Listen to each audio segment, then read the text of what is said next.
சில பேர் தந்தையார் இருக்கிறாங்க இல்லையா, சிகரெட் குடிக்க வேணான்னு மகனுக்கு சொல்லுவாங்க, சிகரெட்டை பற்றிட்டு வாங்கன்னு சொல்லி மாண்டாகையெல்லாம் கொடுப்பாங்க. அது செய்யாத இது செய்யாம அவங்களும் செஞ்சுக்கிட்டு தான் இருப்பாங்க. புள்ள ஹாஃபிஸா வரணும் ஆசை இருக்கு, ஆலிமா வரணும் ஆசை இருக்கு, ஆனா வாப்பா கிட்ட தொழுகை பழக்கம் கிடையாது. கண்ணியத்திற்குரிய அல்லாஹுடைய நல்லடியார்களே, அல்லாஹுடைய கிருபையினால் நம்முடைய வாழ்க்கையிலே இந்த மாதத்தை சங்கை மிக்கதாக ஆக்கி வைத்திருக்கிறானோ அந்த மாதத்திலே நடைபெறக்கூடிய சில கண்ணியமான நிகழ்வுகளையும் செயல்பாடுகளையும் செய்துவிட்டு எஞ்சிய காலங்களில் நாம் இருந்து கொண்டிருக்கிறோம். ஒன்றை நாம் புரிந்து கொள்ள வேண்டும். துல்ஹஜ் மாதம் என்று சொன்னால் முதலாவது 10 அமல் செய்தோ முடிந்து விட்டது என்பது அல்ல. ரப்புல் இஸ்ஸத் தபாரக வ தஆலா எங்கள் மீது கொண்ட பேரன்பின் காரணமாக துல்ஹஜ் மாதத்துடைய முழு நாளையும் சங்கை உள்ளதாக ஆக்கி வைத்திருக்கிறார். அதனை அடுத்து வரக்கூடிய முஹர்ரம் மாதத்தையும் சங்கை உள்ளதாக ஆக்கி வைத்திருக்கிறார். ஆகவே இப்படியான ஒரு காலத்திலே அல்லாஹ் சொல்லக்கூடிய ஒரு வார்த்தை என்னவென்று சொன்னால், ஃபலா தலிமு ஃபீஹின்ன அம்புசகும், உங்களுடைய வாழ்க்கையை நீங்கள் சீரழித்து விடாதீர்கள். அந்த அளவுக்கு ஒரு ரஹ்மத்தும் அல்லாஹுடைய பேரருளும் இறங்கின ஒரு மாதம். சீரழித்து விடாதீர்கள். உணர்வு பூர்வமாக அழகான முறையிலே உங்களுடைய அமலை தொடருங்கள் என்ற கருத்தை ரப்புல் இஸ்ஸத் தபாரக வ தஆலா தெளிவான முறையிலே சொல்லி காட்டுகிறான். கண்ணியத்திற்குரியவர்களே, அல்லாஹுடைய கிருபையினால் துல்ஹஜ் மாதத்தில் நபி இப்ராஹிம் அலைஹிஸ்ஸலாத்து வஸ்ஸலாம் அவருடைய வாழ்க்கை வரலாறை படித்தோம். ஆனால் குர்பானோடு மாத்திரமோ அல்லது வேறு விடயங்களுடைய மாத்திரமோ இப்ராஹிம் அலைஹிஸ்ஸலாத்துடைய வரலாறு முடிவது அல்ல. அந்த வரலாறு எங்களுடைய வாழ்க்கையோடு தொடர்புடையது. நம்மெல்லாம் அன்றாடம் பின்பற்றக்கூடிய சில விடயங்களும் தொடர்பாக இருக்கிறது. அவர்கள் காட்டித் தந்த அருமையான தியாகங்கள் இருக்கிறது. அது நம்முடைய வாழ்க்கைக்கும் தேவையானது, அது பயனுள்ளது என்பதனை நாம் புரிந்து கொள்ள வேண்டியிருக்கிறது. அதனாலே தான் ரப்புல் இஸ்ஸத் தபாரக வ தஆலா அவருடைய வாழ்க்கை வரலாறை, விடயங்களை, சிறப்புகளை குர்ஆனிலே வழி நெடுகிலும் எங்களுக்கு ஒரு படிப்பினைக்காக வேண்டி சொல்லிக்கொண்டே இருக்கிறார். ரப்புல் இஸ்ஸத் தபாரக வ தஆலாவுடைய கிருபையினால இப்ராஹிம் அலைஹிஸ்ஸலாம் இவ்வளவு பெரிய பண்பையும் சிறப்பையும் ஏன் அடைந்தார்கள் என்பதை நாம் சிந்திக்க வேண்டியிருக்கிறது. ரப்புல் இஸ்ஸத் தபாரக வ தஆலா சொல்கிறார், இது கால லஹு ரப்புஹு அஸ்லிம். அல்லாஹ் சொன்னான், இப்ராஹிம் அலைஹிஸ்ஸலாம் அவர்களே, நான் கடமைகளை சொல்லுவேன், இதை செஞ்ச, இதை செய்ய வேணாம், இப்படி நடந்து கொள்ளுங்க என்று சொன்னால் நீங்கள் அதை ஏற்றுக்கொள்ள வேண்டும் என்று அல்லாஹ் கட்டளையிட்டான். இப்ராஹிம் அலைஹிஸ்ஸலாம் சொன்ன ஒரே ஒரு வார்த்தை, அஸ்லம்து லிரப்பில் ஆலமீன். உலகத்தையே படைத்து பரிபாலித்து கஷ்டத்துன்பங்களை நீக்குகின்ற, தேவைகளை நிறைவேற்றி தருகின்ற அந்த ரப்பு எதை சொல்லுகிறானோ அதை நான் முழுமையாகவே பின்பற்றி நடப்பேன் என்ற ஒரு வார்த்தை தான் அவனோட வாழ்க்கையிலே சுற்றி சுற்றி சுற்றி அல்லாஹ்வுடைய கிருபையினால ஒரு உயர்வை ஏற்படுத்தி வைத்திருக்கிறது. ஏனென்று சொன்னால் நாங்கள் நினைத்துக் கொள்ள வேண்டும், குர்பானோடு மாத்திரமல்ல, இப்ராஹிம் அலைஹிஸ்ஸலாத்துடைய வாழ்க்கை வரலாறுல அவங்க சொல்லிய செய்தி காட்டிய சில விடயங்கள் எங்களோட வாழ்க்கையோட தொடர்புள்ளதாக இருக்கிறது. தாடி வைக்கிறோம், இப்ராஹிம் அலைஹிஸ்ஸலாத்து வஸ்ஸலாம் செய்து வைத்திருக்கக்கூடிய அருமையான விடயம். மீசையை கத்தரிப்பது, மீசையை கொஞ்சம் கட்டையா வைக்கிறது, தாடியை வளர்ப்பது. அதே மாதிரி ஹத்னா செய்வது என்று சொன்னால் நம்முடைய பாசையில சொல்ல போனா சுன்னத்து பண்றேன்னு சொல்லுவாங்க. ஆகவே அந்த ஹத்னாவுடைய விஷயம் இவைகள் எல்லாம் இப்ராஹிம் அலைஹிஸ்ஸலாத்து வஸ்ஸலாமுடைய வழி அந்த முறையிலே இருந்து வந்த விடயங்கள். ஆகவே நம்முடைய சந்ததிகளாக இருந்தாலும் மர்ம நாள் வரைக்கும் அந்த தொடர்பு எங்களிடத்தில் இருந்து கொண்டே இருக்க வேண்டும், தொடர்பு இருக்கவும் வேண்டும். ஆகவே இப்ராஹிம் அலைஹிஸ்ஸலாத்து வஸ்ஸலாமுடைய அந்த வரலாறு இருக்கிறது, அது குறிப்பிட்ட மட்டத்துடைய சில நிகழ்வோடு மாத்திரமல்ல, நம்முடைய வாழ்க்கையோடு தொடர்புடைய என்பதனை நாம் புரிந்து கொள்ள வேண்டி இருக்கிறது. இப்ராஹிம் அலைஹிஸ்ஸலாத்து வஸ்ஸலாம் அவர்களுக்கு அல்லாஹ் சொல்லுகிறான், நீங்க ஹத்னா செய்து கொள்ளுங்க அப்படி என்று சொல்லி. ஒன்றுமே பார்க்கல, ஒரு முட்டையான ஒரு ஆயத்தை எடுத்தாங்க, அவங்க ஹத்னா செஞ்சிட்டாங்க. ரப்புல் இஸ்ஸத் தபாரக வ தஆலா கேட்கிறான், லௌலா அஜ்ஜல்த லிகை தஇரப தரீகல் ஹத்னா. அந்த ஹத்னாவுடைய முறையை அறிஞ்சு கொள்ற முன்பதாகவே நீங்க அவசரப்பட்டு செஞ்சிட்டீங்களே அப்படி என்று சொல்லி அல்லாஹ் கேட்கிறான். ஹத்னா செஞ்சு என்று சொன்ன பொழுது உடனே செஞ்சிட்டாங்க. அல்லாஹ் கேட்கிறான், கொஞ்சம் அவசரமா பண்ணிட்டீங்களே அப்படின்னு சொல்லி.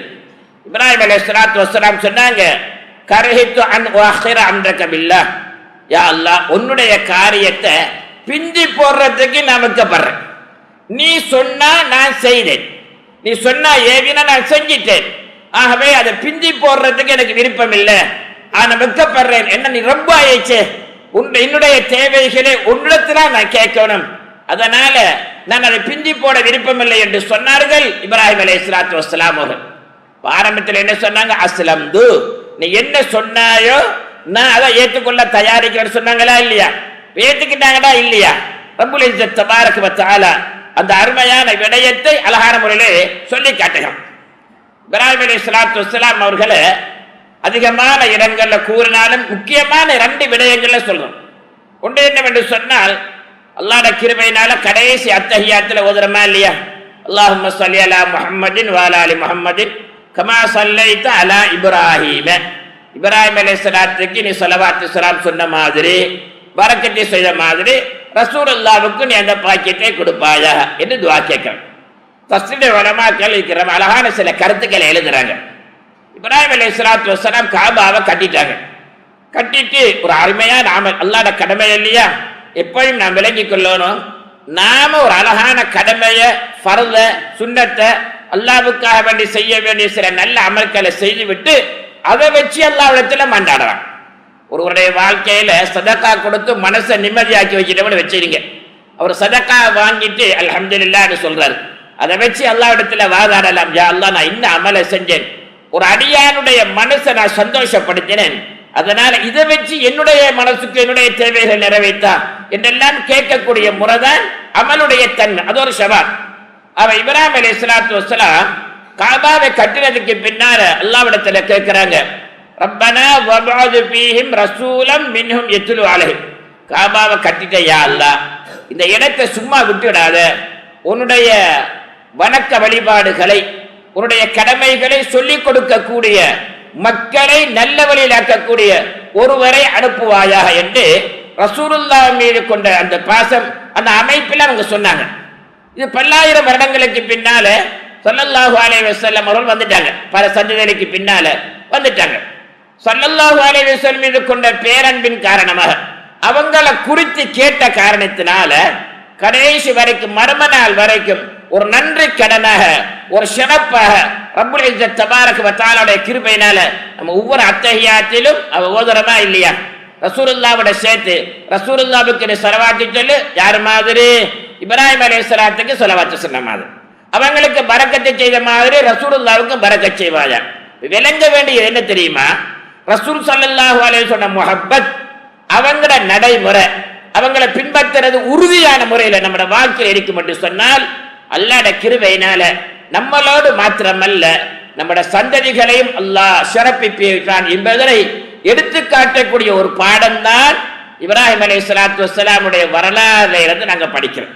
அப்படியான ஒரு சிறப்பு மிக்க பாடத்தை தான் இப்ராஹிம் அலைஹிஸ்ஸலாத்துடைய அந்த அருமையான வரலாறு இந்த மாதத்தில் எங்களுக்கு ஞாபகப்படுத்திக் கொண்டிருக்கிறது. கண்ணியத்திற்குரியவர்களே, இப்ராஹிம் அலைஹிஸ்ஸலாத்து வஸ்ஸலாம் அவர்கள் பல கரடு முரடான விடயங்களை எல்லாம் தாங்கி வந்திருக்கிறாங்க. என்னன்னு சொன்னா, அவங்களோட தந்தையாரு இந்த சிலைகளை வச்சு செய்கிற ஒரு பழக்கம் இருக்குது அவங்களிடத்து, சிலையோடு சம்பந்தம் உள்ளவங்க. இந்த சமயத்தில் தந்தையாரை திருத்தணுமா இல்லையா, அவங்க தந்தையாரை எதிர்க்கின்ற பொழுது வீட்டை விட்டு வெளியேற்றப்பட்டுட்டாங்க. குடும்பம் கூட எதிர்த்துச்சு, ஊரெல்லாம் சேர்ந்து அவங்களை வெளியே போட்டுச்சு. இருந்தாலும் அவங்களோட ஒரு கல்வில இருந்த ஒரே ஒரு உறுதி என்ன தெரியுமா, அஸ்லம்து, நான் அல்லாஹ்வுக்கு சொன்ன ஒரே ஒரு பதில், நீ எதை செய்யாலும் எதை வேணாம் என்று சொன்னாலும் உனக்காக வேண்டித்தான் செய்வேன், யாரு என்னை எதிர்த்தாலும் பரவாயில்லை என்ற உறுதியோடு இருந்தார்கள்.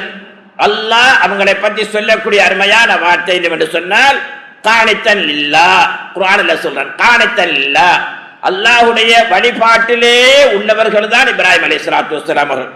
ஹனீபன் என்று சொன்னா, யூதர்கள் சொன்னாங்க இப்ராஹிம் அலைஹிஸ்ஸலாம் எங்களை சார்ந்தவங்க சொல்லி, கிறிஸ்தவர்கள் சொன்னாங்க அவ எங்க குடும்ப எங்க மார்க்கத்தை சார்ந்தவர்கள் சொல்லி. குர்ஆன் சொல்லுது, மாகான இப்ராஹிமு யஹூதியன் வலா நஸ்ரானியன் வலாக்கின் கான ஹனீபா முஸ்லிமா, அவர் யூதரும் அல்ல கிறிஸ்தவரும் அல்ல, அவர் ரியல் முஸ்லிம், ஒழுங்கான சிறப்பு மிக்க முஸ்லிம். முழுக்க முழுக்க அல்லாஹ்வுக்கு வழிபட்டு நடக்கக்கூடிய என்ற சிறப்பை ரப்புல் இஸ்ஸத் தபாரக வ தஆலா சிறப்புமிக்க குர்ஆனின் மூலமாக தெளிவான முறையில் சொல்கிறான்.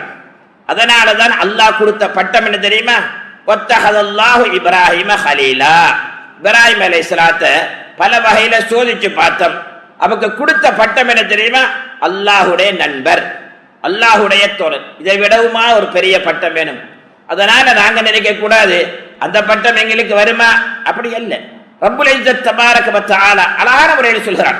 வஅதல்லாஹு அல்லதீன ஆமனு வ அமிலுஸ் ஸாலிஹாத். குர்ஆன் சொல்லுகிறது, யாரெல்லாம் உண்மையாகவே அல்லாஹ்வை நம்பி அல்லாஹ் எங்களை வழிகாட்டுவான், எங்களுக்கு கஷ்டம் இல்லாம ஆக்குவான் என்ற உறுதியோடு நீங்க இருந்தால் அல்லாஹ் வாதா சொல்றான் என்ன தெரியுமா? லயஸ்தக்லிஃபன்னகும், உங்களை நாங்கள் தலைமைத்துவம் உள்ள மக்களாக ஆக்குவோம், உங்களுக்கு கண்ணியத்தை தருவோம். நீங்க எப்படியெல்லாம் வணக்க வழிபாடு செய்ய வேண்டும், நீங்க எங்க இருந்தாலும் உங்களோட மார்க்கத்தை கலாச்சாரத்தை பின்பற்றுவதற்குரிய வழிமுறைகளை நாங்கள் செய்வோம் என்று சொல்லி அல்லாஹ் எங்களுக்கு வாதா தந்திருக்கான். இதைத்தான் நபி இப்ராஹிம் அலைஹிஸ்ஸலாத்து வஸ்ஸலாமுடைய அந்த வரலாறு எங்களுக்கு தெளிவான முறையில் சொல்லுகிறது. அஸ்லம்து, ஆரம்பத்தில் சொன்னாங்க இல்லையா, நான் அல்லாஹ்வை முழுமையாக ஏற்றுக்கொள்கிறேன். இது அல்லாஹ் கொடுக்கக்கூடிய சிறப்பு. அந்த சிறப்புடைய அமைப்பு எங்களுக்கும் கிடைக்கும். இப்ராஹிம் அலைஹிஸ்ஸலாத்து வஸ்ஸலாம் அவங்கள குழியில தள்ள நினைப்பில் அவர் நம்ம மார்க்கத்துக்கு எதிராக இருக்கிறாரு என்பதற்காக கிட்டத்தட்ட தஸ்ரீஹ் உலமாக்களுடைய அமைப்பில் 4 மாசம் சொல்றாங்க, 40 நாள்னு சொல்றாங்க. எப்படி இருந்தாலும் ஒரு பெரிய குழி, அந்த குழியில இருக்கக்கூடிய நெருப்புடைய வெப்பத்தால அதுக்கு மேலால பறவைகளை பறக்க முடியாது, அந்த அளவுக்கு சூடானது. அவருடைய கொண்டு வரப்பட்டது கை கால் கட்டப்பட்ட நிலைமையில, ஆடை இல்லாத நிலைமையில, கிட்ட கூட போய் போட முடியாது, அந்த அளவுக்கு ரொம்பவுமே வெப்பமா இருக்கு. தூர உருந்து ஒரு இயந்திரத்தின் மூலமாக அவர்கள் அந்த குழிக்குள்ளே போடப்பட்டார்கள். போடுவதற்கு முன்பதாக மலக்குகள் கேட்கிறாங்க, இப்ராஹிம் அலைஹிஸ்ஸலாம் அவர்களே உங்களுக்கு என்ன உதவி வேணும் கேளுங்க. இந்த படைத்த ரப்பு இருக்கான இல்லையா, இந்த நிலைமை அவனுக்கு தெரியுமா இல்லையா? அஸ்லம்து, நான் ஏற்கனவே சொல்லிட்டேன், எல்லா இடத்துல எல்லாத்தையும் ஒப்படைச்சிட்டேன். படைத்த ரப்புக்கு தெரியும் நான் ஏன் இப்ப குளிக்கல போறேன், நான் ஏன் இப்படி நிலைமை ஆக்கப்பட்டேன் தெரியும் தானே, அதனால அவன் பார்த்துக் கொள்வான். அஸ்புனல்லாஹு வ நிஅமல் வக்கீல், அல்லாஹ் எனக்கு போதுமானவன், என்னுடைய பொறுப்புக்கு அவன் தான் சிறப்புள்ளவன். வனிமன் நசீர், உதவி செய்வதற்கும் அவன் தான் சிறந்தவன். அதனால நீங்க எதுவுமே கேட்க வேண்டிய அவசியம் இல்லை, ரப்பு என்னை பார்த்துக் கொள்வான் என்று சொன்னார்கள் இப்ராஹிம் அலைஹிஸ்ஸலாத்து வஸ்ஸலாம் அவர்கள். இங்க சிந்திக்க வேண்டிய என்று சொன்னா, சில நேரங்கள்ல கஷ்டம் துன்பம் வந்தா எங்களையா அல்லாஹ் சோதிக்கணும், எங்களையா கஷ்டப்படுத்தணும், இப்படி ஆகிடுச்சு என்றெல்லாம் நாங்க சில நேரங்களில் நினைக்கிறது இருக்கு. ஹஸ்புனல்லாஹ், அதனாலதான் அவங்க படிச்சு தந்தாங்க. கஷ்ட துன்பங்கள் வந்துடுச்சா ஹஸ்புனல்லாஹு வ நிஅமல் வக்கீல் நிஅமல் மௌலா வ நிஅமல் நஸீர் ஓதுங்க, அது ஓதுங்க அல்லாஹ்வுடைய கிருபையினால. அப்பதான் இல்லாவிட்டாலும் அதற்குரிய மாற்று மருந்தை அல்லாஹ் அழகான முறையில் பின்னொரு டைமில் வைப்பான் என்ற கருத்துப்பட ஸல்லல்லாஹு அலைஹி வஸல்லம் அதிகமாக ஓதும்படி சொல்லி வைத்தார்கள். அந்த சமயத்துல உள்ளுக்கு போட்டாச்சு, அதுக்கு வளர்ச்சி என்ன நடந்துச்சு, பெரிய பெரிய சிலைகள் எல்லாம் வைக்கப்பட்டிருக்கு. குழி உள்ளுக்கு இவங்க, குழிக்கு வெளியில எல்லாம் அவங்க வணங்குற பெரிய சிலைகள் எல்லாம் வைக்கப்பட்டிருக்கு. என்னன்னு சொன்னா எங்க தெய்வம் எங்கட கடவுள் பார்க்கட்டும் என்று சொல்லி சில நாட்களுக்கு பின்னாலே வந்தார்கள். வந்தால் வன்னாசு யரவுன இப்ராஹிம வஹுவ ஸல்லி, எல்லாரும் அந்த குழியை எட்டி பார்த்தா இப்ராஹிம் அலைஹிஸ்ஸலாம் தொழுதுகிட்டு இருக்கிறாங்க. இப்ராஹிம் அலைஹிஸ்ஸலாம் என்ன செஞ்சுக்கிறாங்க, தொழுதுகிட்டு இருக்கிறாங்க. ஆரம்பத்தில் சொன்னாங்களா இல்லையா, ஹஸ்புனல்லாஹு வ நிஅமல் வக்கீல், உங்களுடைய உதவி தேவையில்லை, என்ன படைச்ச ரப்பு, நான் ஏன் குழிக்குள்ள போறேன்னு எனக்கு தெரியும், என்ன பாதுகாப்பார் என்று சொன்னாங்களா இல்லையா. ஆகவே அந்த நெருப்புக்கு அல்லாஹ் என்ன சொன்னான், குல்லா யா நாரு கூனி பரதன் வ ஸலாமன் அலா இப்ராஹிம். நெருப்பு அல்லாஹ் ஏவுறான், நீ அந்த இப்ராஹிம் அலைஹிஸ்ஸலாத்துக்கு இது செஞ்சிடாத. நீ சிந்திக்க வேண்டிய என்று சொன்னால் பரதன் வ ஸலாமன், குளிராவும் இரு சுகமாவும் இரு. கடுங்குளிரா இருந்தாலும் நம்மள உடம்பெல்லாம் விரைச்சி போயிடும். ஏசி கொஞ்சம் கடுமையா போட்டா நடுக்க ஏற்பட்டுடுமா இல்லையாங்க. கூதல் கடுமையா இருந்தா ரொம்ப கஷ்டப்படுவோமா இல்லையா. அதனால கடுமையான கூதல் வந்துடக்கூடாது, கூலாகவும் இருக்கணும் சுகமாகவும் இருக்கணும். பரதன் வசலாமன், சுகமாகவும் இருக்கணும். அல்லாஹ் எவ்வளவு அழகான வார்த்தையை பாவிக்கிறான். ஆகவே காரணம் என்னவென்று சொன்னால், இப்ராஹிம் அலைஹிஸ்ஸலாம் ஆரம்பத்தில் என்ன சொன்னாங்க, அஸ்லம்து, நீ எதை சொன்னாயோ அதை நிச்சயமா செய்வேன், மற்றது உன்னுடைய பொறுப்புல உள்ளது என்ற கருத்துல சொன்னாங்க. போகும் இடமெல்லாம் இப்ராஹிம் அலைஹிஸ்ஸலாத்துக்கு அல்லாஹுடைய பாதுகாப்பு இருந்தது என்பதனை நாம் மறந்துவிடக் கூடாது. அதே நேரத்தில் அவங்களுடைய தந்தையார் இருக்கிறாங்க, இப்ராஹிம் அலைஹிஸ்ஸலாம் தந்தையார், அவங்க சிலையோடு சம்பந்தம் உள்ளவங்க. அவங்க சொல்றாங்க கடைசியில, நேம ரப்பு ரப்பு, நான் பார்த்த கடவுள்கள் எல்லாம் இப்ராஹிம் ரப்பு தான் ரொம்பவுமே நல்ல மனுஷன், நல்லவர், அவர் தான் சிறந்த மனுஷன். பாருங்க, இந்த கஷ்டத்துல கூட அவரை பாதுகாத்திருக்கிறாரா இல்லையா? அதனாலதான் அவர் தான் சிறந்தவர். யாரு சொல்றாங்க? சிலையோடு தொடர்புள்ளவர்கள், சிலையோடு சம்பந்தம் உள்ளவர்கள் சொல்றாங்க, நேம ரப்பு ரப்பு, இப்ராஹிமுடைய ரப்பு தான் சிறந்தவர் என்று சொன்னாங்க. கண்ணியத்திற்குரியவரே, இதெல்லாம் எங்களுடைய வாழ்க்கையில் ஒரு பாடமாக அமைய வேண்டிய பொறுப்பை எங்களை தோடிக்கிறது. அல்லாஹுடைய நல்லடியார்களே, இப்ராஹிம் அலைஹிஸ்ஸலாத்து வஸ்ஸலாம் அவருடைய வாழ்க்கையில் நடந்த போதனை பெறக்கூடிய சில விடயங்கள்ல உள்ளது என்ன தெரியுமா? இப்ராஹிம் அலைஹிஸ்ஸலாத்துடைய தந்தையார் சிலையோடு சம்பந்தம் இருக்கிறாங்க. இப்ராஹிம் அலைஹிஸ்ஸலாத்து வஸ்ஸலாம் சின்ன வயசு கேட்கிறாங்க, யா அபதி லிம தஅபுது மா லா யஸ்மஉ வலா யுப்சிரு வலா யுக்னி அன்க ஷைஆ. இவருடைய அருமையான தந்தையாரே, இங்க சிந்திக்க வேண்டியது வாலிபர்களும் சிந்திக்கணும், கொஞ்சம் வயசு வந்தாங்கன்னு சிந்திக்கணும். இப்ராஹிம் அலைஹிஸ்ஸலாம் அந்த காலத்துல சின்ன வயசா இருந்தவங்க, தந்தையாரு கொஞ்சம் முதிய வயசு.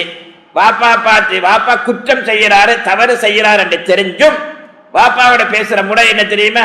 யா அபத்தி, என்னுடைய அருமையான என்னுடைய கண்ணியமான வாப்பா, அப்படி அழகா பேசுறாங்க, அழகா பேசுறாங்க. அல்லாஹ் சும்மா உடல்ல எங்க ஆரம்பத்துல கண்ணியமா நடந்த காலத்தினால பின்னொரு காலத்துல இப்ராஹிம் அலைஹிஸ்ஸலாம் வாப்பாவை மாறிட்டாங்க. இஸ்மாயில் அலைஹிஸ்ஸலாம் சின்ன வயசு, ஒரு 7 வயசு பையனா இருக்கிறாங்க. கனவு காண்றாங்க, அறுத்து பழியிற மாதிரி கனவு காண்றாங்க. மகனிடத்துல போய் சொல்றாங்க, பாப்பா நான் நேற்றாவு எல்லாம் கனவு கண்டேன், உங்களோட அடுத்து பழியிற மாதிரி கனவு கண்டேன், உங்களோட அபிப்பிராயம் என்னன்னு மகனிடத்துல கேட்கிறாங்க. மகன் சொன்ன என்ன வார்த்தை? யா அபத்தி ஃபஅல் மா துஅமரு. என்னுடைய அருமையான தந்தையாரே, இப்ராஹிம் அலைஹிஸ்ஸலாம் சின்ன வயசுல இருக்கும் பொழுது எப்படியே தந்தையாரை கண்ணியமாக பேசினாங்களோ அதே வார்த்தையை அல்லாஹ் மகனுடைய மனசுல உதிப்பாக்கி விட்டான். அவங்க சொல்றாங்க, யா அபத்தி ஃபஅல் மா துஅமர், அருமையான வாப்பா, சங்கையான வாப்பா, நீங்க எதை கண்டீங்களோ அதை செஞ்ச, அது அல்லாஹ்வுடைய கடமை இல்லையா அப்படின்னு சொன்னாங்க. சிந்திக்க வேண்டியது என்ன தெரியுமா? பிர்ரு ஆபாவுக்கும் தபர்ருக்கும் அபினாவுக்கும். ரசூலுல்லாஹ் சொன்னாங்க, உங்களோட தாய் தந்தையர்கள் முதியவர்களை ரொம்ப இரக்கமா நடந்துக்கிடுங்க. சில நேரங்கள்ல வயசு கூடின உடனே பல மாதிரி பேச ஆரம்பிப்பாங்க. நம்மளிடத்தெல்லாம் கேட்பாங்க, சில விஷயத்த கேட்பாங்க, செஞ்சு கொடுத்த பிறகு சொல்லுவாங்க, அப்ப நான் உனக்கு சொன்னேனே நீ எல்லாம் கவனிக்கிற மாட்டேங்கிறியே என்றெல்லாம் பேசுவாங்க. இது வயசுல உள்ள கோளாறு. அதாவது வயசாவிட்டு சொன்னா அவங்களோட நிலைமையெல்லாம் தலைகளா போயிடும். பேச்சுவார்த்தை, உடல் நிலைமை எல்லாம் வயசு சின்ன பிள்ளை மாதிரி தான் ஆகிடுவாங்க. அவங்க குடுப்பாட்டி விடணும், சாப்பாடு தீத்தணும், பேச்சுவார்த்தையில கொஞ்சம் தளர்ந்த வார்த்தை வரும். இதெல்லாம் பொறுத்து கொள்ளக்கூடிய பொறுப்பு எங்க மகனிடத்துல இருக்கு. எந்த அளவுக்கு தாய் தந்தையுடைய விஷயத்துல குர்ஆன் சொல்லி தெரியுமா? வஸ்ஸைனல் இன்சான பிவாலிதை இஹ்சான. குர்ஆன் சொல்லுகிறது, அதாவது நீங்க 40 வயசு அடைஞ்சிட்டீங்கன்னு வைங்க, உங்களுக்கு 40 வயசு கல்யாணம் முடிச்சு திருமணமாகி பிள்ளைகளும் இருக்குது. அப்ப அந்த பிள்ளைகள விஷயத்த கவனிக்கணுமா இல்லையா? 40 வயசு ஆகினா ஒரு 25-30 வயசுல கல்யாணம் முடிச்சதுக்கு பின்னாடி குழந்தை கிடைச்சிருக்கு, அந்த பிள்ளை ஸ்கூலுக்கு கூட்டிகிட்டு போகணும். கொஞ்சம் வயசு வந்த பிள்ளைகள் வந்தா கல்யாணம் பேசணும், தேவையான விஷயம் இருக்குல்ல இல்லையாங்க? இப்படியான சுகுலுள்ள நேரத்துல கூட நீங்க தாய் தந்தை விஷயத்துல நிதானமா நடங்க. கால ரப்பி அவுஸினி அன் அஷ்குர நிஅமத்தக அல்லதி அன்அம்த அலைய. எனக்கும் என்னுடைய பெற்றோர்களுக்கும் நீ எப்படியெல்லாம் அருள் புரிந்திருக்கிறாயோ அந்த அமைப்பில உனக்கு நான் நன்றி செய்ய எனக்கு நீ சந்தர்ப்பத்தை தருவாயாக என்று நாம நடந்து கொள்ளணும் என்ற விடயத்தை குர்ஆன் சொல்லுது. அவ்வாறு என்று சொன்னால் நம்ம எல்லாம் விரும்பின ஒரு பொண்ணை முடிச்சாச்சு, இல்ல கை நிறைய பணம் இருக்குது, நம்மளுக்கு எல்லாம் கொஞ்சம் பணம் உள்ள பணக்கார அதாவது வர்க்கத்தை சேர்ந்த நண்பர்கள் இருக்கிறாள் என்பதற்காக வேண்டி வாப்பா கொஞ்சம் முன்னால வந்தா ஐயோ பாஞ்சு முகத்துல பாஞ்சு விரட்டுற இல்லைங்க இவங்க வாப்பா. சில இடங்களில் நான் கேள்விப்பட்டோம், படிச்ச பிள்ளைகள் தான் பாப்பா என்ன செய்வாரு, கொஞ்சம் அழுக்கான பெனியனோட ஒரு துண்டை போட்டுக்கிட்டு வருவாரு. இவர் யாருன்னு கேட்டா அந்த பையன் சொல்லியிருக்கிறான், இவன் நம்ம வீட்டு வேலைக்காரன். இந்த கேள்விப்பட்டத்துடைய வாப்பா அசந்து போனார், நோயாளியாவிட்டார். அல்லாஹ் பாதுகாக்க வேண்டும். இந்த நிலைமை உங்களுக்கு என்ன வராது என்று என்ன உத்தரவாதம் இருக்கிறது? இதைத்தான் இப்ராஹிம் அலைஹிஸ்ஸலாத்து வஸ்ஸலாம் எங்களுக்கு படிச்சிருக்கிறாங்க. யா அபதி லிம தஅபுது மா லா யஸ்மஉ வலா யுப்சிரு வலா யுக்னி அன்க ஷைஆ.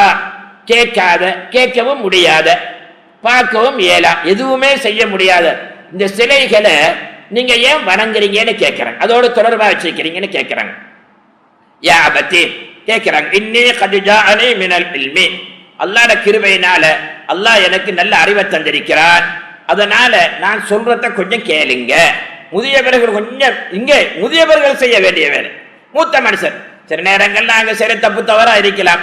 மகன் கொஞ்சம் ஒரு நல்ல வார்த்தையை பேசுறாரு, கொஞ்சம் யோசனையோட நடந்து கொள்ளணும். சரி பாப்பா நீ சொல்றியா, இது நல்லா தான் படுகுது, பரவாயில்லை அப்படின்னு சொல்லி ஏற்றுக்கொள்ளக்கூடிய முறைய வயதில் மூத்தவர்களும் அறிந்து கொள்ள வேண்டும் என்பதனை இப்ராஹிம் அலைஹிஸ்ஸலாத்து வஸ்ஸலாம் தன் வாழ்க்கையில சொல்லி வந்திருக்கிறாங்க. லா தஅபுது ஷைத்தான். சில பேர் தந்தையார் இருக்கிறாங்க இல்லையா, சிகரெட் குடிக்க வேணான்னு மகனுக்கு சொல்லுவாங்க, சிகரெட்டை பற்றிட்டு வாங்கன்னு சொல்லி மாண்டாகி தான் கொடுப்பாங்க. அது செய்யாத இது செய்யாதுனாங்க, அவங்களும் செஞ்சுக்கிட்டு தான் இருப்பாங்க. புள்ள ஹாஃபிஸா வரணும் ஆசை இருக்கு, ஆலிமா வரணும் ஆசை இருக்கு. ஆனா வாப்பா கிட்ட தொழுக பழக்கம் கிடையாது, மஸ்ஜிதோட தொடர்பு கிடையாது, நல்லது செய்யறது கிடையாது, ஜும்மாவுக்கு நேர காலத்தோட போறது கிடையாது. இப்படி இருக்கும் பொழுது புள்ள ஹாஃபிஸா வரணும், ஒரு பிறந்த ஆலிமா வரணும் என்று எதிர்பார்ப்பதா இருந்தால் நம்மட மடத்தனமா இல்லையா? இப்ராஹிம் அலைஹிஸ்ஸலாத்து வஸ்ஸலாம் அழகா சொல்றாங்க, லா தஅபுது ஷைத்தான், ஷைத்தானுடைய விடயங்களை இறங்காதீங்க. ஏனென்று சொன்னால் அவன் எப்பொழுதுமே உங்களுடைய எதிரி தான், எப்பொழுதும் நல்லதை சொல்ல மாட்டான், அவன் எதிரி தான். எதிரிக்கு பின்னால போகாதீங்க. இன்னி அகாபு அன் யமஸ்ஸக அஸாபும் மினர் ரஹ்மான், நான் பயப்படுறேன் பாப்பா, அல்லாஹ் பாதுகாக்கணும். உங்களுக்கு எவ்வளவு நன்மையில செய்திருக்கிறான், நியமத்துக்களை செய்திருக்கிறான், உங்களுக்கு அல்லாஹ்வுடைய தண்டனை வருமோ என்று நான் பயப்படுறேன். தண்டனை வந்தா எனக்கு மனவேதனையா இல்லையா? எவ்வளவு அழகான வார்த்தை. இந்த வார்த்தை தான் ஒவ்வொரு பிள்ளைகளும் என்ன செய்யணும், மூத்தவர்களை பார்த்து, தந்தையை பார்த்து, தாயை பார்த்து சொல்ல வேண்டிய வார்த்தையை நபி இப்ராஹிம் அலைஹிஸ்ஸலாத்து வஸ்ஸலாம் அவர்கள் தெளிவான முறையிலே எங்களுக்கு ஒரு சிறப்பான முறையிலே சொல்லி வைத்திருக்கிறார். கண்ணியத்திற்குரிய அல்லாஹ்வுடைய நல்லடியார்களே, இப்ராஹிம் அலைஹிஸ்ஸலாத்து வஸ்ஸலாம் அவர்கள் காபாவை கட்டிட்டாங்க. சில துஆக்களை கேட்டாங்க. அது உலகம் அழியும் வரைக்கும் நமக்கு மாத்திரமல்ல சந்ததி சந்ததியாகவே தேவைப்பட்ட துஆ என்பதை புரிஞ்சுக்கலுங்க. துஆ கேட்கிறாங்க, என்ன? ரப்பனா தகப்பல் மின்னா இன்னக அன்தஸ் ஸமீஉல் அலீம். யா அல்லாஹ், நீ சொன்ன கடமையை நான் செஞ்சிட்டேன். சில பேர் ரமதான் காலத்துல முக்கிய தராவி தொழுவாங்க, எல்லாம் செய்வாங்க தான். முடிச்சுட்டு என்ன சொல்றது, நான் 30 தராவிஹி தொழுதேன், தௌபாவில் கலந்து கொண்டேன், எல்லாம் செஞ்சேன் தான், அதனால முழு பாவமும் மன்னிக்கப்பட்டாச்சு, நான் சுவர்க்கவாதிங்கிறதுக்கு என்ன உத்தரவாதம் இருக்கு? அதனால இது அங்கீகரிக்கப்பட்டதா இல்லையா என்பதனை சிந்திக்க வேண்டி இருக்கிறது. அதனாலதான் இப்ராஹிம் அலைஹிஸ்ஸலாத்து வஸ்ஸலாம் காபாவை கட்டிட்டு அல்லாஹ்விடத்துல கேட்கிறாங்க, ரப்பனா தகப்பல் மின்னா இன்னக அன்தஸ் ஸமீஉல் அலீம். யா அல்லாஹ், நீ சொன்னா நான் செஞ்சிட்டேன், இதுல குறைபாடு இருக்கலாம், என்ன நீ இதை ஏற்றுக்கொள்வாயா? ஏற்றுக்கொண்டா தானே எனக்கு அதுல பயன் இருக்குது, அதனால நீ ஏற்றுக்கொள்வாயா என்று இப்ராஹிம் அலைஹிஸ்ஸலாத்து வஸ்ஸலாம் அவர்கள் தெளிவான முறையில் கேட்ட அருமையான துஆவை குர்ஆன் சொல்லிக் கொண்டிருக்கிறது. உமர் இப்னு அப்துல் அஸீஸ் ரலியல்லாஹு அன்ஹு ஒரு சிறந்த தலைவர். உமர் ரலியல்லாஹு அன்ஹுடைய பேரப்புள்ளையில உள்ளவங்க உமர் இப்னு அப்துல் அஸீஸ் ரலியல்லாஹு. உமர் ரலியல்லாஹுடைய மகனார் திருமணம் செய்யும் பொழுது துஆ கேட்டாங்க, யா அல்லாஹ், என் சந்ததியில ஒரு அமீருல் முஃமினீன், ஒரு தலைவர், இஸ்லாமிய தலைவரை தான்னு கேட்டாங்க. பல சந்ததிக்கு பின்னால கொடுக்கப்பட்டவங்க தான் யாரு? உமர் இப்னு அப்துல் அஸீஸ் ரலியல்லாஹு ரஹ்மத்துல்லாஹி அலைஹி அவர்கள். நாம் சிந்திக்க வேண்டும், நம்முடைய பிள்ளைகளுக்கெல்லாம் நாங்க நிறைய துஆ செய்ய வாப்பா. ஃபித்னாவுடைய காலம், இன்றைக்கு மதுவும் மாதும் நிறைஞ்ச காலம் இது. எங்க போனா நம்ம பிள்ளை சிறப்பான பிள்ளை தான், நம்ம பிள்ளை ஒரு கௌரவமான குடும்பத்தில் பிறந்திருக்கிறான். சூழல் இன்றைக்கு கெடுத்து கொண்டிருக்கிறது. பாடசாலையா இருந்தாலும் சரிதான், வெளியில இருந்தாலும் சரிதான், சூழல் நாசமாக்குது. அதனால அவங்களோட விஷயத்துல துஆ கபூல் ஆகக்கூடிய நேரம் எல்லாத்திலையும் நம்ம நிறைய துஆ செய்ய வேண்டிய பொறுப்பு இருக்கிறது. உமர் இப்னு அப்துல் அஸீஸ் அவங்க ஆட்சி செய்யக்கூடிய காலம், அவங்க அம்மனரா இருக்கிறாங்க, அமீருல் முஃமினீனா இருந்துகிட்டு இருக்கிறாங்க. ஒரு ஊரை சேர்ந்த ஒரு பெண்மணி வராங்க. என்ன, அவங்களுக்கு சில பிள்ளைகள், பொம்பளை பிள்ளைகள் இருக்கு, ஒரு மூணு பொம்பளை பிள்ளை இருக்குது. அவங்களுக்கு உபகாரம் வேண்டும். அந்த ஏரியாவுடைய ஆளுநரிடத்துல கேட்டா, ஆளுநர் சொல்லிட்டாரு, ஹலீஃபாவிடத்துல போயிட்டு கடிதத்தை வாங்கிட்டு வாங்க, அப்புறமா நான் ஹசானாவிலிருந்து தாரன்னு சொல்லிட்டாங்க. இவங்க என்ன செஞ்சாங்க, அந்த பெண்மணி உமர் இப்னு அப்துல் அஸீஸ் இடத்துல வராங்க. அது சொன்னாங்க, அமீருல் முஃமினீன் பிறையே, அதாவது 3 புள்ளோட விஷயத்துல கடிதம் தாங்க அப்படின்னு கேட்டாங்க. முதலாவது கடிதத்தை எழுதியாச்சு, புள்ளோட பேரை போட்டு எழுதியாச்சு. அல்ஹம்துலில்லாஹ், அந்த பெண்மணி வாங்கிட்டாங்க. ரெண்டாவது கடிதம் எழுதுறாங்க. அல்ஹம்துலில்லாஹ்னு சொல்லிட்டு உமர் இப்னு அப்துல் அசீஸை போட ஆரம்பிச்சாங்க. உங்களை பாரு ஒரு பெரிய தலைவராச்சு அப்படியே இப்படின்னு ஆரம்பிச்சாங்க. மூணாவது கடிதம் கொடுக்கல, சொன்னாங்க அந்த 2 பேருக்கு கிடைக்கிற உதவி வச்சு கொடுங்க. இவ்வளவு நேரமும் அல்லாஹ்வை புகழ்ந்தீங்க, மூணாவது நீங்க என்ன புகழ்ந்தீங்க?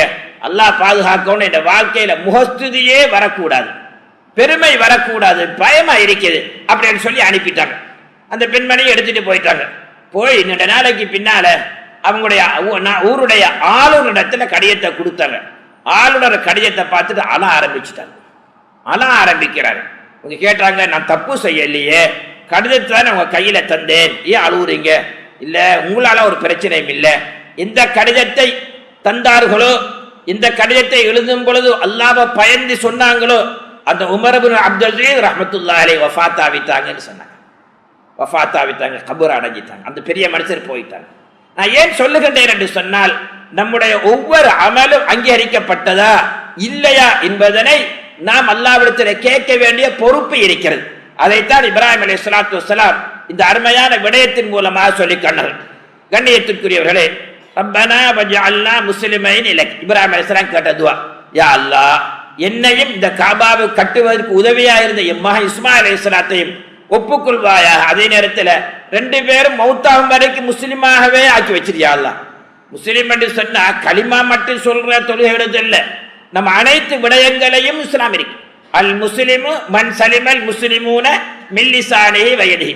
உண்மையான முஸ்லிம் யாரு? தண்ட நாவினால தண்ட உறுப்பினால கையினால மற்றவனுக்கு தொந்தரவு செய்யாம இருக்கிறவர். தொழுதுட்டு போயிட்டு நடு ரோட்ல நின்று போறவன வாரவனை எல்லாம் பார்த்து கீபத்து பேசுறா, அந்த தொழுகையில விஷயம் இருக்குதா? இல்ல. அயலூட்டுக்காரனுக்கு அநியாயம் செஞ்ச சிறப்பு இருக்குதா? வாப்பா அம்மாட முகத்துல பாஞ்சி உளுந்து ஏசன நல்லது இருக்குதா? தொழுவுரம் தான் அங்க இருக்குதா இல்லையா? முஸ்லிமுடைய அந்தஸ்தா இல்ல. அதனாலதான் இப்ராஹிம் அலைஹிஸ்ஸலாம் கேட்ட துஆ முஸ்லிமைன் இலக்க, 2 பேரையும் ஒரு உண்மையான முஸ்லிம் எப்படி நடந்து கொள்வாரோ அதே மாதிரி ஆக்கி வைப்பாயா. ரமலான் ஹஜ்ஜுடைய காலத்துல, இந்த குர்பானுடைய காலத்துல குர்பான் கொடுத்தோம், மக்களை சந்தோஷப்படுத்தினோம், சதகா கொடுத்தோம். அதே பண்பாடு துல்ஹஜ்ஜுக்கு பின்னாலும் வர வேண்டும். ஏழைகளை கவனிக்கிறது, எத்தீம்களை கவனிக்கிறது, கடன்காரர்கள் இருந்தா அவங்க விஷயத்துல கொஞ்சம் நிதானமா நடந்து கொள்வது, கடனை வாங்கின அந்த கடனை பெற்றவரத்துல போய் நிதானமா பேசுறது, பயமுறுத்துறது இல்ல, தந்துட்டாரு நீ வந்துடாதன்னு ஏசுறது அல்ல, நிதானமா நடக்கக்கூடிய இந்த பண்பாடு வர வேண்டும். இதைத்தான் நபி இப்ராஹிம் அலைஹிஸ்ஸலாத்து வஸ்ஸலாம் அவர்கள் தெளிவான முறையில சொல்லிக்கிறார்கள். கடைசியா ஒரு துஆவில் சொன்னாங்க, வஜஅல் ஹாதல் பலத ஆமின முத்மஇன்னா, யா அல்லாஹ் நாங்க வாழக்கூடிய இந்த நாடு இருக்கு இல்லையா, ரொம்ப அமைதியாக நிம்மதியாக வாழக்கூடிய இடமா ஆக்கி வைப்பாயாக. அல்லாஹ்ட கிருபையினால துஆ கேட்ட அந்த சவுதியில இன்னைக்கு கொஞ்சம் நிம்மதி இருக்குதா இல்லையா, பொருளாதார வசதி இருக்குது. இந்த நிலைமை நம்ம வயதிலே வரணும். நம்ம நாட்டுல எதிர்கால சந்தையை இருக்கிறாங்க, நம்முடைய நாட்டுக்காக வேண்டிய துஆ செய்ய வேண்டிய பொறுப்பு இருக்கிறது. பொருளாதாரத்துல, அதே நேரத்தில் சமாதானத்துல, அனைத்து இன மக்களும் ஒற்றுமையாக வாழ்ற விஷயத்துல துஆ கேட்க வேண்டிய பொறுப்பை பல்லாயிரக்கணக்கான வருடங்களுக்கு முன்னால இப்ராஹிம் அலைஹிஸ்ஸலாம் அவர்கள் அழகான முறையிலே காட்டி தந்திருக்கிறார்கள். கண்ணியத்திற்குரியவர்களே, ஒன்றை சொல்லி வைக்கிறேன், நம்ம எல்லாம் நினைக்க கூடாது கை நிறைய பொருளாதாரம் இருந்தால் அதுக்காக உழைக்க வேணாம் என்று சொல்லல, தொழில் செய்ய வேணாம் என்று சொல்லல. கை நிறைய பொருளாதாரம் இருந்தா, பணம் இருந்தா நிம்மதியான வாழ்வு இருக்கே நினைக்காதீங்க. பட்டம் இருந்தா நிம்மதியான வாழ்வுக்கு நினைக்காதீங்க. நல்ல ஃப்ரெண்ட்ஷிப் எல்லாம் இருக்கிறாங்க, வேண்டிய மாதிரி திரியலாம், அதுலதான் நிம்மதி இருக்க நினைக்காதீங்க. ஏனென்று சொன்னால் உலக நாடுகளுடைய விஷயத்துல பணக்கார நாடுகள்ல ஒரு சாதாரண ஒரு நாடு தான் பிரான்ஸ் நாடு. ரொம்ப பணம் இந்த அளவுக்கு சொன்னா வருஷத்துல ஒரு முறை பட்ஜெட் போடுறதானே, அந்த பட்ஜெட்ல நம்ம நாட்டில துண்டு விழும், அங்க துண்டு விழாது, மேலதிகமா இருக்கும் பணம். அப்படியான ஒரு நாடு தான் பிரான்ஸ் நாடு. ஆனா அந்த நாட்டில ஒவ்வொரு வருஷமும் தற்கொலைகள் தான் அதிகமாக இருக்கிறது. தற்கொலை செய்யறதுல அதிகமான நாடுகள்ல அதுவும் உண்டாயிருக்கு. அதே நேரத்தில் எத்தியோப்பியா எடுத்துக்கொள்ளுங்க, ஆப்பிரிக்காவுடைய அந்த எல்லைப்புறத்தில் நடக்கக்கூடிய கஷ்டமான வாழ்க்கையை எடுத்துக்கொள்ளுங்க. திங்கிறதுக்கு வழி இல்லை, ஒட்டின வயிறு, மெலிஞ்ச மேனி, இப்படி எல்லாம் இடம் இருக்குதா இல்லையா? ஆனா தற்கொலை நடைபெறுவது ஆக குறைவாங்க. நான் சிந்திக்க வேண்டிய என்று சொன்னால், பொருளாதாரம் தான் எங்களுக்கு தருமோ, எங்கட வாலிபம் தான் எங்களுக்கு நிம்மதியை தருமோ, அல்லது நாங்க பெரிய இடத்துல கல்யாணம் முடிச்சிருக்கிறோம் அதான் எங்களுக்கு தருமோ என்று நினைக்கிறது நிச்சயமாக நிம்மதியை தராது. அல்லாவோடு தொடர்பு மாத்திரம்தான் நிம்மதியை தரும். அலா பிதிக்கிரில்லாய் தத்துமைங்கள் குழு. ஆகவேதான் இதைத்தான் இப்ராஹிம் அலைஹிஸ்ஸலாம் கற்றுத்தந்தார்கள். ரப்புல் இஸ்ஸத் தபாரக வ தஆலா அந்த அருமையான நல்ல வாழ்வை ரப்புல் இஸ்ஸத் தபாரக வ தஆலா இம்மையிலும் மறுமையிலும் எங்களுக்கு சிறப்பான முறையிலே தந்தருள்வானாக.